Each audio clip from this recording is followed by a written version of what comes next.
আমরা সংখ্যাগরিষ্ঠ সেই আন্দোলনের পেছনে পুলিশ লাগিয়ে দিল গভর্নমেন্ট।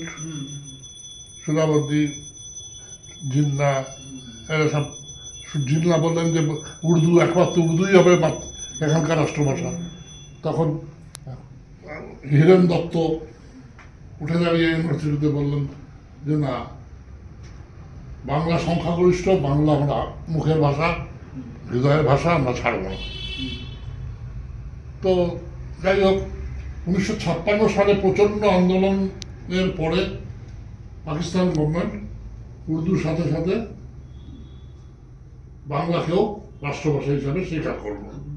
কিন্তু ওই এখানকার মতো অবস্থা, স্বীকার করলো কিন্তু তারা না বই ছাপালো, না বাংলাভাষীকে নিযুক্তি দিল, স্কুল খুললো না, পুরনো স্কুলগুলোতে অনুদান দিল না, মানে চারিদিক থেকে ওকে যেন চেপে দেওয়ার চেষ্টা করা হলো।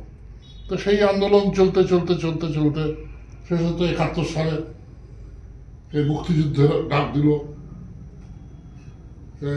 রফিকুল আলম, শেখ মুজিবুর রহমান, এরা সবাই, এবং তার